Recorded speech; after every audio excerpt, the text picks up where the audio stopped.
Alors là, on va parler de l'islam avec vous et qui est une spécialiste de la France, en définitive, pour les frères.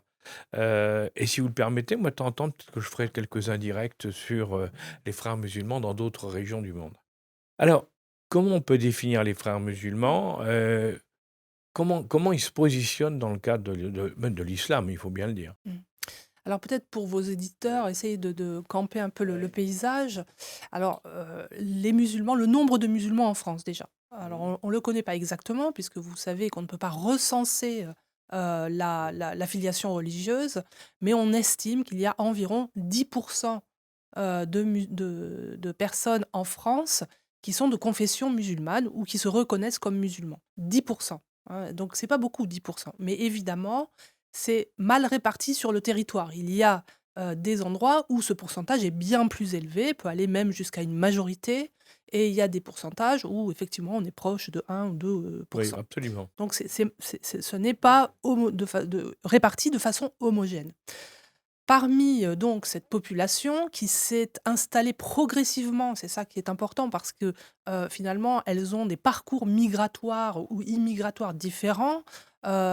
Certains sont arrivés dans les années 60, un petit peu, puis après beaucoup plus dans les années 70 à la faveur du regroupement familial, et puis ça a continué. On a aussi une population qui est évidemment mal estimée, de clandestins, sous OQTF ou non, enfin de gens qui ne sont pas comptabilisés. Alors ça, on ne sait pas, ça peut faire peut-être, 500 000 personnes de plus. À l'intérieur de ces 10, il y a un certain nombre de personnes qui sont estimées à peu près à un tiers, qui effectivement ont une conception de la religion qui est, intégraliste, et littéraliste. C'est-à-dire ce sont des on pourrait appeler des fondamentalistes. On voit que la tendance s'accroît, c'est-à-dire qu'au fil du temps, les indicateurs montrent que, il y a de plus en plus de musulmans et notamment ceux qui sont nés en France, qui se rapprochent d'une conception intégraliste de la religion.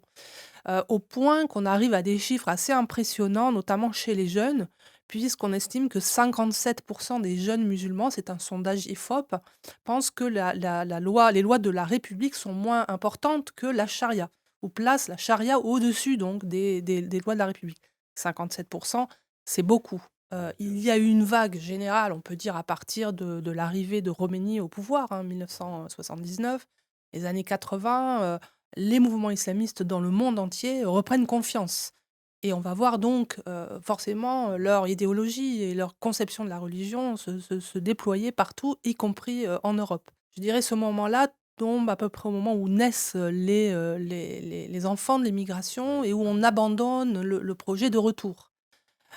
Donc les jeunes vont être réislamisés, comme on dira à l'époque, par les frères musulmans. Ensuite, il va y avoir une vague salafiste, notamment venue d'Algérie, qui va, enfoncer le clou. C'est-à-dire qu'on aura à la fois une tendance d'islam politique et en même temps un islamisme rigoriste où, on chasse, le haram, c'est-à-dire Oui, l'interdit, oui. et où on prône le halal. Ça va, disons, on va avoir 2 populations, hein, parmi les fondamentalistes, des populations plutôt venues des quartiers pauvres, des quartiers populaires, encadrées par un salafisme qui, voilà, qui veut les contenir, qui lutte un peu contre la drogue, mais enfin, ça se discute un peu parce que parfois ils ont des liens avec les réseaux du narcotrafic et cetera. Mais voilà, on a, cette population et puis on a une autre population qui va à l'université, qui a très bien travaillé à l'école et qui, elle, va être pris en charge plutôt par les frères musulmans, hein. C'est un peu les VIP, hein, des mouvements, islamistes, et eux, par contre, vont adopter, des formes plus sournoises de prédication. La dawa, ils vont la faire aussi, mais pas à la façon des salafistes, des banlieues. Ils vont la faire de façon plus raffinée, par l'entrisme, vous avez parlé, l'infiltration, et cetera. Donc on a affaire à ces 2 mouvements qui sont des mouvements, dans tous les cas, salafistes, c'est-à-dire, de la salafia. C'est-à-dire que pour eux, ce qui compte, c'est le modèle prophétique et de ses compagnons. Ça reste quand même, et puis c'est aussi une une lecture littéraliste, de tous les textes musulmans. Oui, j'allais vous dire, c'est ça, on est dans le littéral, comme vous Voilà. l'avez dit d'ailleurs au début, on est dans le littéral, on n'interprète pas, hein, c'est On ceux on interprète le moins possible. Après il y a une différence fondamentale entre, ceux qu'on appelle les salafistes et les fréristes, c'est que les fréristes ont un projet de conquête du monde, d'islamisation en fait de la modernité, comme ils disaient. Et là, ils sont capables, eux, de suspendre un certain nombre d'obligations rituelles ou cultuelles, au prétexte que stratégiquement, c'est plus intéressant de ne pas mettre le voile ou de ne pas manger halal à tel et tel moment pour que ne pas réveiller la bête occidentale qui pourrait tout d'un coup surgir, essayer d'arriver beaucoup plus progressivement. C'est la C'est ça la taquilla. différence. Ouais, c'est ce qu'on appelle la Alors, taquilla, c'est ce ouais. que certains appellent la taquilla. Moi, je n'aime pas trop utiliser ces Ah, termes. En d'accord. plus, c'est vraiment, ça appartient à la tradition chiite. C'est de Oui. la ruse. C'est l'art de la guerre, hein. Mmh. Et c'est ça qu'il faut bien comprendre, c'est que les frères musulmans nous mènent une guerre que nous n'avons pas encore vue. Ils ne nous ont pas déclaré la guerre, mais ils nous la mènent. Et ce qu'ils veulent faire, c'est nous défaire avant qu'on se soit aperçu qu'on a été attaqué. C'est l'art de la guerre, hein, c'est Sun Tzu, il dit ça très bien. De mémoire, il dit la guerre la plus efficace, c'est celle qui défait l'adversaire avant de Sans mener livrer cette bataille. sans livrer bataille, exactement. Tout à fait. Et ça, c'est ce que les frères sont en train de faire par des moyens de subversion, et c'est ce qui les différencie des djihadistes, des salafistes djihadistes, qui eux sont des révolutionnaires un peu, c'est des frères un peu trop pressés, si vous voulez. Les pires adversaires des fréristes, ce sont les pays du monde arabe. Hein, quand vous voyez les Saoudiens, les Émiratis, les Jordaniens, ils sont anti-frères. Et les Égyptiens, n'en parlons pas. Il faut dire qu'ils ont tué Sadat, hein, donc les autres l'ont pas oublié. On a là Les pays arabes sont, pour la plupart d'entre eux, alors je ne parle pas de la Turquie, hein, mais ils sont entre eux, ils sont anti-fréristes. Alors comment on peut expliquer ça? D'un côté, dans le monde arabe, ils ont une opposition terrible, alors que chez nous, ben, l'opposition, elle est beaucoup plus faible, hein. Oui, parce qu'on ne lutte pas contre les frères musulmans pour les mêmes raisons. Nous, c'est parce nous sommes des démocraties sécularisées. Eux, c'est parce que les frères musulmans menacent la souveraineté de l'État. Donc, s'ils ne veulent pas être renversés par les frères musulmans ou les mouvements fréristes, il faut qu'ils les éliminent. Et eux, leur façon de faire, c'est d'interdire. Voilà. Mais c'est que pour ça, c'est-à-dire qu'il n'y a pas de volonté d'échapper au fondamentalisme. Voilà. Ce sont des pays fondamentalistes, hein, que ce soit l'Arabie saoudite ou les Émirats. Donc, faut faire attention. On a l'air Oui, de mener le même donc combat, ça ils n'est se pas le même battent pas combat. pour les mêmes raisons que nous. C'est ça, Les fréristes là-bas, on se bat contre eux parce qu'ils veulent prendre le pouvoir, et que ça, c'est c'est ça. évidemment... Et ils l'ont essayé, on le disait en Égypte, en tuant Sadat, mais... Alors, oui, mais ça, Et c'est ils ont important de essayé après, savoir. ils sont revenus avec Morsi. Quand même, après, il y a eu la période où l'Égypte a été contrôlée par les frères musulmans. Mais alors justement, ce que j'aurais retenu, moi, de cette époque, c'est que Morsi est arrivé au pouvoir, appuyé par les Américains, appuyé par beaucoup de monde. Et puis, au bout de 2 ans, c'est la population elle-même, hein, tous ont fait un référendum, mais alors incroyable, en disant on n'en veut plus, et ils les ont mis dehors pour remettre l'armée. Donc, il y a quand C'était même, pas le leur moment. système n'est pas si bon que ça. Ils étaient pas les plus forts, et puis, en fait, les frères musulmans étaient rentrés dans le jeu politique. Donc ils étaient visibles, ils avaient, dévoilé un certain nombre de leurs stratégies, ils s'étaient réduits eux-mêmes. Dans le monde occidental, en Europe ou aux États-Unis, ils continuent d'être une confrérie secrète avec des modus operandi secrets qui sont très, très efficaces dans nos sociétés de transparence. Donc, je pense qu'ils se sont perdus, en fait, à devenir, un parti politique, alors qu'ils ont un projet de conquête, transnationale. Donc c'était pas cohérent, et je pense que c'est pour ça. Maintenant, les frères musulmans, qu'ils soient, à Gaza, donc sous la forme du Hamas, ou en Égypte, sous la forme de Morsi, ou à Paris, sous la forme de l'UOIF, musulmans de France, ce sont les mêmes, mais avec la même enfin, avec les mêmes objectifs, la même stratégie, mais avec des tactiques très différentes qui dépendent du contexte. La confrérie, depuis toujours, a toujours été attentive au contexte, puisque l'objectif, c'est le califat.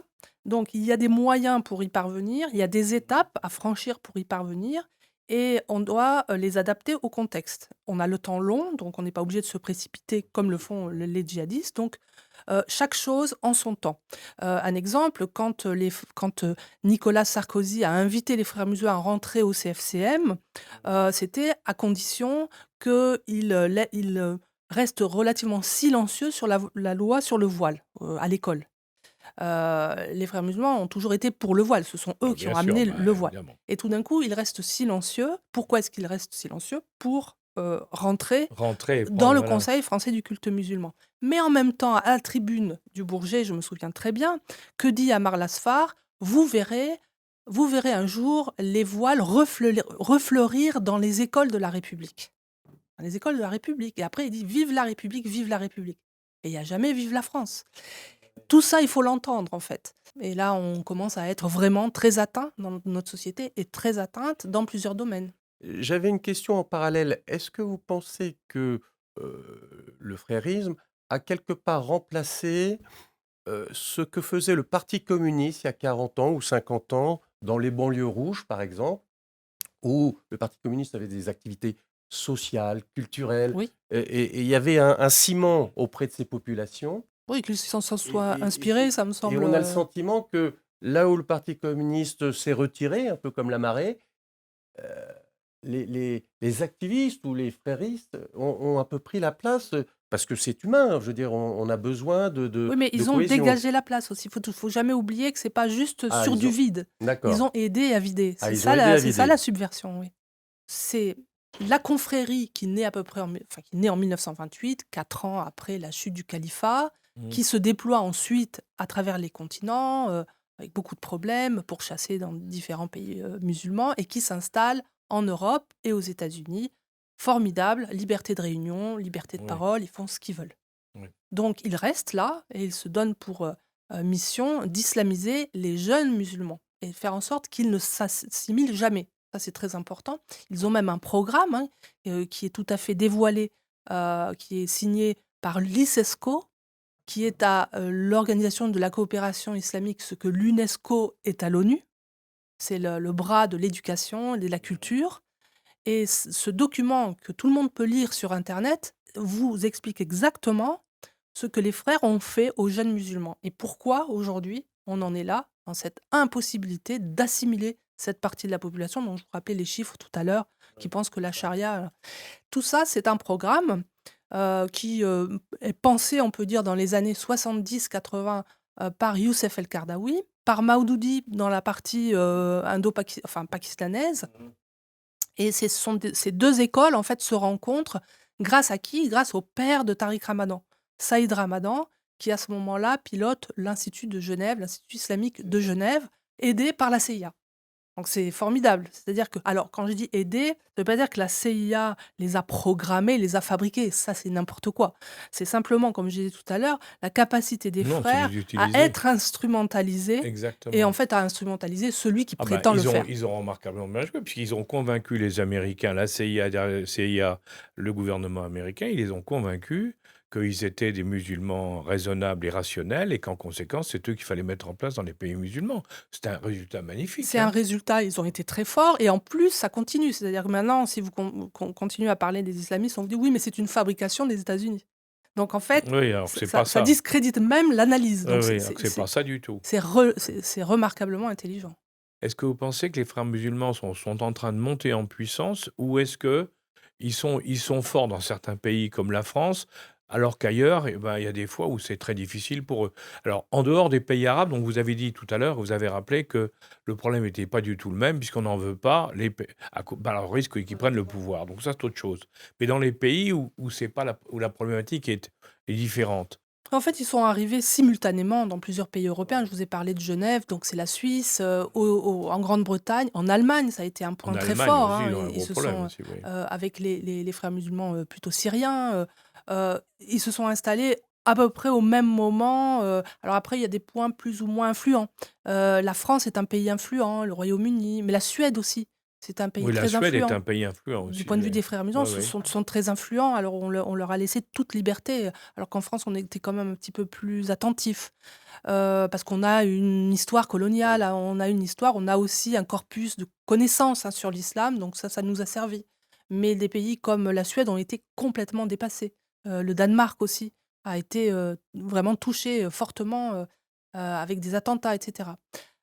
Donc Les frères musulmans sont arrivés et de toute façon, ils existent sans frontières. Très, très rapidement, ils ont mis au point des institutions et ils les ont copiées. C'est-à-dire que, chaque fois qu'il y en avait un qui trouvait un bon filon, Tout le monde le fait derrière, tout le ouais. monde le faisait derrière. Et donc on s'est retrouvés, malgré nos spécificités, nous on a la laïcité, les pays du Nord ont, l'État, un État fort et cetera. Toutes nos ou même le modèle communautariste anglais, en fait, les frères se sont adaptés à toutes ces, réalités très différentes et finalement, on se retrouve tous avec le même problème.